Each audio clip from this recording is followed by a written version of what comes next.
Hey everybody, Rich Stitzel here, coming to you from drummantra.com. I want to introduce a brand new series to you today called Rhythmic Foundation Theory. We're going to really look at the fine details of rhythm, how it works.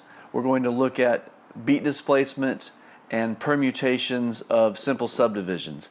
Now that might sound kind of fancy, but it's no big deal. So what we're going to do is we're going to look at two main subdivisions that we all think about and use a lot: the 16th note subdivision and the 8th note triplet subdivision. And basically what we're going to do is just run accents across that playing field depending on which subdivision we're talking about. So with 16th notes, there are 4 16th notes per quarter note.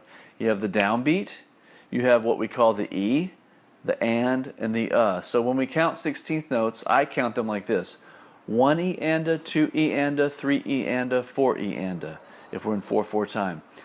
1 E and a, 2 E and a, 3 E and a, 4 E and a. So get used to doing that. And then the second one would be to snap or clap or play a drum on the E's. 1 E and a, 2 E and a, 3 E and a, 4 E and a, 1 E and a, 2 E and a, 3 E and a, 4 E and a. Then we move to the ands. 1 E and a, 2 E and a, 3 E and a, 4 E and a, 1 E and a, 2 E and a, 3 E and a, 4 E and a. And finally to the U's, the fourth part of the subdivision series. 1 E and a, 2 E and a, 3 E and a, 4 E and a, 1 E and a, 2 E and a, 3 E and a, 4 E and a. Get used to maybe doing these in a series, so maybe 1 E and a, 2 E and a, 3 E and a, 4 E and a, 1 E and a, 2 E and a, 3 E and a, 4 E and a, 1 E and a, 2 E and a, 3 E and a, 4 E and 1 E and a, 2 E and a, 3 E and a, 4 E and 1 E and a, 2 E and a, 3 E and a, 4 E and a, 1 E and a, 2 E and a, 3 E and a, 4 E and a, 1 E and a, 2 E and a, 3 E and a, 4 E and a, 1 E and a, 2 E and a, 3 E and a, 4 E and a. Okay, so what we're doing is just moving the accent across the beat, across each piece of that 16th note subdivision. What that's going to do for us is it's going to give us a strong foundation in understanding. Actually, it's going to give us a strong foundation in removing ourselves from the need to hear that downbeat pulse, which will advance your ability to express yourself in a more complex way, and you'll be free from that downbeat pulse, which is kind of the basic pulse that we start with. We want to be able to move away from that pulse and still kind of know where it is, but get further away. The E's and the U's are always kind of a fancy thing to utilize, and we're going to get into that later on the drum set, and you'll see what I'm talking about. Okay, so that's the 16th note thing. Let's just run through one measure of each of those real quick, and you can think this along to yourself as well. Practice along by yourself on this. Any tempo you want to. Just set your metronome. Start counting 16th notes. 1 E and a, 2 E and a, here, 1 bar each.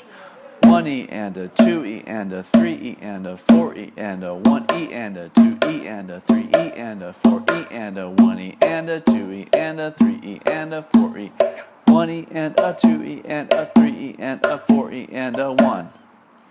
Now if you do one beat of those each, check this out.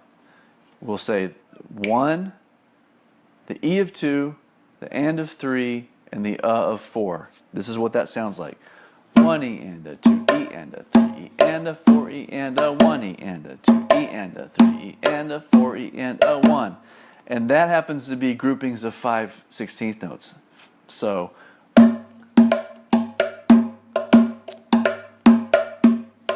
that rhythm sounds complex and it sounds tricky. If your ear is not used to hearing a grouping of 5 16ths over a grouping of 4 16ths, it won't be a mystery anymore, because you'll understand, oh, it's just moving the 16th note one further from the downbeat each time. Okay? We're going to get into all that, but right now I just want you to get comfortable with the downbeat, the E, the and the okay? Cool. Now the second series of subdivisions would be the 8th note triplets. The same process as we did with the 16th notes, but now the triplet only has 3 notes in it. Triplet, triplet, 1, 2, 3, 1, 2, 3, and we count it like this.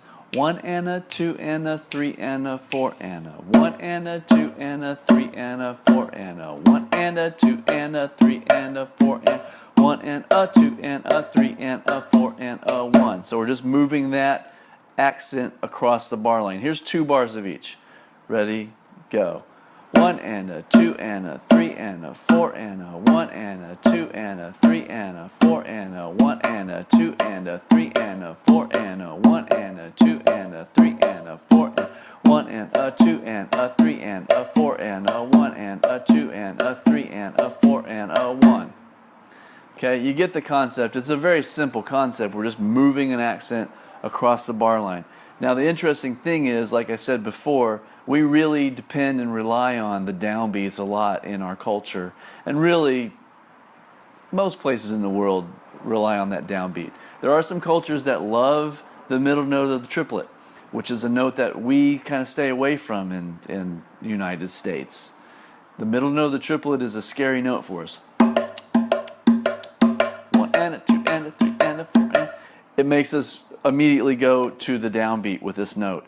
And I'm not going to talk about any more of that right now because that gets into a very complex system of drumming from Santeria called bata drumming. And this is actually a bata-ron. It's a mixture of a cajon, which is a wooden instrument, and a bata drum. It's a Santerian rhythms are played on these instruments, and that middle note of the triplet's a big one.